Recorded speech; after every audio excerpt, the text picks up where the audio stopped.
I'm here with brand new Lumix S5 Mark II. But before I talk about this, check these autofocus tests and comparison directly side by side to Sony a7 IV. I have put the same spec lens on both 35mm f1.8. I think they both similarly priced. They deliver very similar results for Sony and Lumix. And the results are very surprising. The Lumix is, I think, actually marginally better, or at least is keeping up with Sony very well. Tracking and the quality of autofocus, the keeping up with the subject, me, on these tests is very good. So what do you think? Just if you think that's actually as good as Sony a7 IV, let me know in the comments. Now, don't skip, keep watching, and I'll tell you more about this camera. There is a very loyal fan base of a Lumix S5 camera. Lumix cameras, S-line in general, but there was one big, huge problem with these cameras a lot of people had. It was the contrast detect autofocus. It just wasn't, it was okay, it was actually okay, it worked, but it wasn't keeping up with all the competition. It wasn't giving consistent and reliable performance.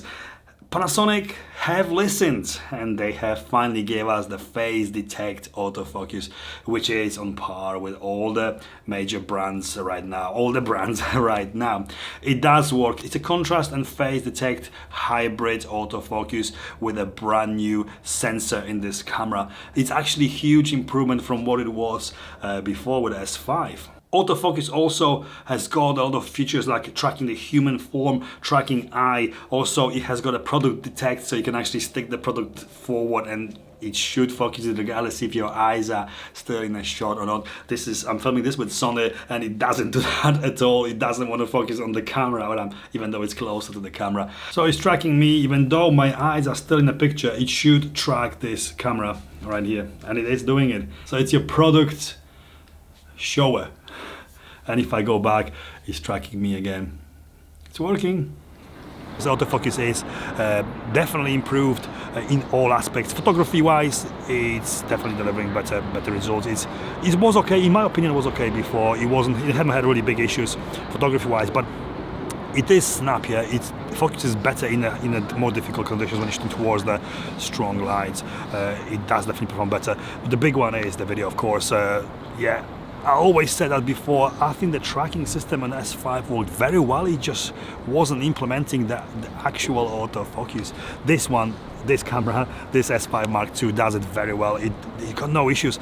But there's more. Comparing it to Sony camera, which I am filming with now still,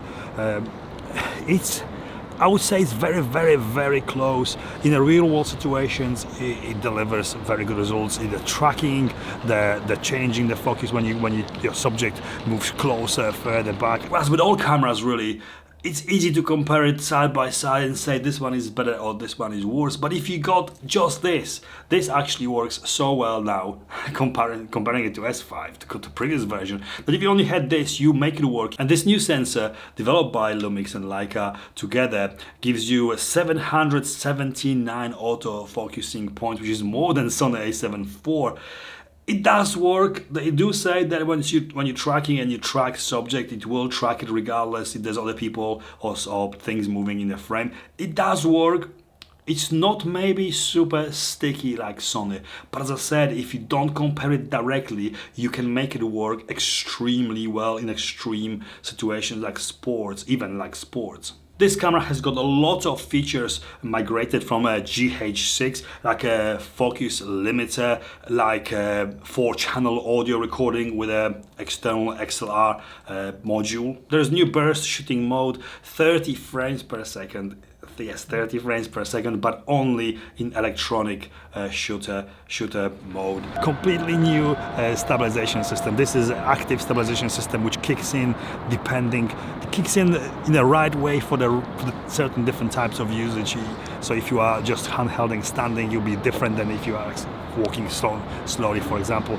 It does work very well. This camera has got probably the best IBIS I have seen on any camera. You can do amazingly really good steady shots with just handheld. So if you're running and gun shooting handheld on the street, moving, you don't necessarily need a tripod or a gimbal all the time with you.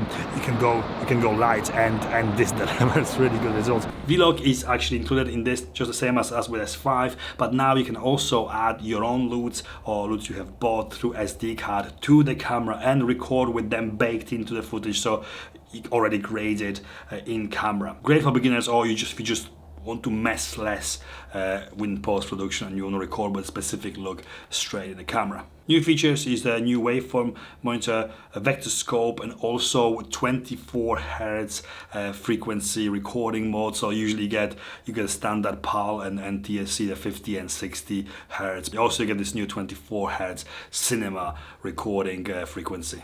Auto white balance lock, manual focus assist in video and photography. Also get a synchro scan, which is great. I always record in NTSC, even though I am in a PAL country. So the light frequency, or sometimes lights flicker on me. So with the synchro scan, with the shutter angle set to 180 degrees, you can move it by 1 degree at the time, so to 181, 182 degrees, to get rid of the flickering if you experiencing a flicker from the light and electric sources. Another feature migrated from GH6 is the focus transition. This allows you to do automatic focus pulls. You can set up to 3 different focus points and automatically change the focus from one object to another at chosen speed. This is particularly useful when you want to capture consistent speed and super accurate focus pulls. You can also limit the focusing range with the focus limiter. This is similar to a lot of switches on the lens, like micro lenses, for example. This is to reduce the work the lens has to do when auto-focusing. So for example, if you're filming yourself, you don't need the lens to focus in the background. You can limit the focusing range of the lens from, say, here to actually where you sit, so the lens doesn't have to do any unnecessary work to focus. This is basically to speed up the work the lens has to do when focusing. They also have built-in fans now. You can actually see, if I take the lens off, you can actually see the fans underneath there. The fans are there to cool the camera down when you're recording the higher bit rates, higher frame rates, and recording in 4K, 60p, longer periods of time. This camera has got no recording limit and you won't overheat. That makes it slightly bigger. It is slightly chunkier on top and slightly heavier than S5 was previously, marginally bigger and heavier. But I think the biggest hardware change to the whole thing is another thing everyone was asking for, and that's the full-size HDMI. Yes, finally. It seems like all the brands went for the smaller, the micro and mini connections because they were smaller, but everyone wants that big socket, the big chunky cable, so it doesn't fall out, doesn't wiggle out, doesn't bend when you're connecting monitors or whatever through HDMI to your monitors, to your camera. The full-size HDMI will please a lot of people. There's a new higher resolution electronic viewfinder. This used to be 2,300,000 dots, now is 3,600, so it's much higher resolution. One more change in a body build of the S5II is that it hasn't got, like pretty much every other camera, these triangle dangly things, which are not only a pain to take out and put back in if you put the camera in and out of the cage, but also sometimes they rattle. S5II has got these built-in metal loops to attach the strap to, no dangly triangle things. Small thing, but really nice change and improvement. Came here all the way, 8,500 miles to Japan, to Tokyo. And look who I met on the street. Oh, hi. No, we haven't met on the street. We came here together. I mean, no, we came from the hotel together. Bumped into each other walking around Tokyo. Julia. Hello. Julia Trotti. I'm saying it right, isn't it? Yes. Yeah, that's right. Yeah. We're working on our review video today, so testing out everything the camera can do. And you're vlogging on it. Nice. Yeah. Look at this, 18mm. I love the 18. It's so fun. It's I mean, it's like you can get 2 people in. Look, I've got my arms outstretched. I've got a long arm as well, so you know. It's just, yeah. What do you think about the camera? Like first thought now, yes. after shooting with it. So far, so good. We were testing out the picture profiles, and now we're going to do some video autofocus. So we've got like an external monitor connected, so you can see the overlays of the video and see where like. I'm not in this testing, so if you want to see all that detail testing, you have to go to Julia's channel and check it out. Yeah, we love getting all There's a link intricate. underneath. There's a link underneath. So, thank you. but watch this to the end. Don't click on it now. Finish this first. Yeah. So, but I think it's good.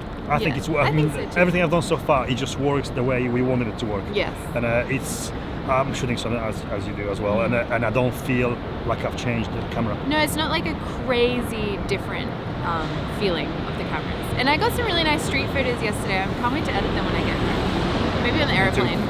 Me too.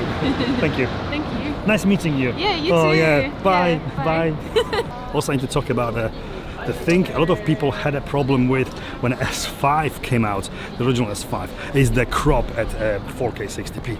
This camera does it as well as pretty much every other camera in this class.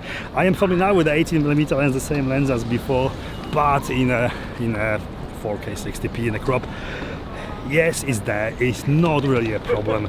If you got an issue with that, go for the bigger camera or use wider lenses. Simple as that. At the same time as Panasonic have announced this S5 Mark II, they have announced the bigger brother S5II. S5II camera will look identical to this, apart from being all black logos and no red accents. And it will have the same 24 million pixel sensor and the same stabilization, but it will have few extra video specific features. It will be pretty much a mini S1H with face detect, autofocus, but it will also be able to record ProRes video format internally and 6K Apple ProRes or RAW to external solid state drive via USB or HDMI and via HDMI to Atomos recorders.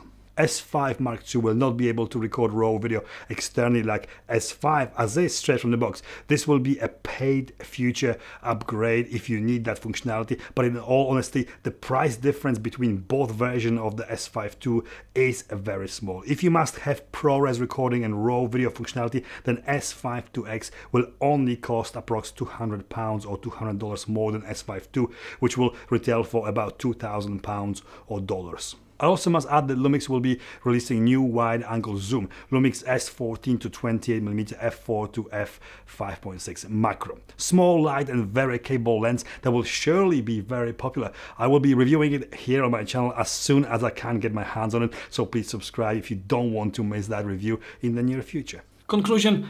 I have been a fan of S5, specifically Panasonic cameras, for some time. I have used S5 pretty much from the beginning when it came out. And I have said this in my videos before, I have used Panasonic for the color, for functionality and for usability, but I have used Sony cameras for autofocus. But this camera, the S5II, could change that, because the autofocus it gives is actually very, very good. Actually, hang on. I finished this video with this camera. Hang on. And I'm back with the Lumix S5II and a 35mm from Lumix. Yes, it does work very well. There's no pulsing anymore. Yeah, the camera is pretty good. I'm gonna do more tests with it very soon. I'm gonna do probably another video soon. I'm gonna do some Sigma lenses, as I said, some Sigma lens autofocusing tests or comparison to Lumix lenses as well. Let me know in the comments, what would you like to know more about it? What would you like to see from me in test environment, and I'll try to do it for you. So thank you for watching. I hope this video was in some way informative or at least entertaining. If you liked it, give me the thumbs up. Please consider subscribing, follow me on Instagram, and I'll see you next time. Talking about it. You can also reduce the focusing. You can also